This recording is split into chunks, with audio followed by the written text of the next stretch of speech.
Hello，大家好，我们来看一下这三只股。第一个呢就是 MI 米，这位股友就问，现在还可以继续 hold 住吗？我们来看一下图表，它就刚刚好跌破了这个筹码主力线的指示线，跌破了，这个肯定是不可以去追了啊。它的下一个支撑呢就是这个200日均线，大概是在1.50。如果它跌破1.50的话，就要慢就去了。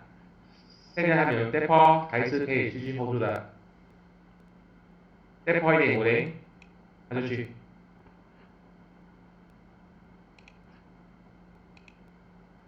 另外一个是罗德斯，这位朋友就问可以去见刀吗？可以看到它的筹码主力线、紫色线、灰色线、蓝色线、POC 都正在压住它，而且呢，它今天又出现了这个被熊指标啊，顶上套牢盘一大堆，支撑呢就是0.235，就是这一个红毛峰，也就是过去历史的灰色线跟这个灰色线，只有它在这个0.235止跌回升弹上去的时候，那时候再考虑要不要进场。跌破0.235的话，就不要看它，当时忘记它。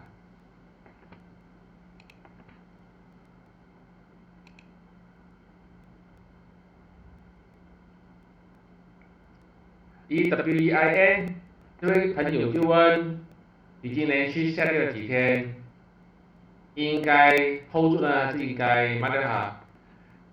可以看到它今天就出现了这个长下影线，而且是刚刚好是在这个指示线弹上去的，这个其实就是一个止跌回升的讯号。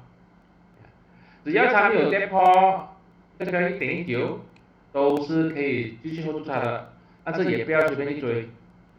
跌破1.19，那时候就要卖出去，这个时候就 hold 住先吧。这些都是我的个人看法，并没有任何的买卖建议，谢谢大家。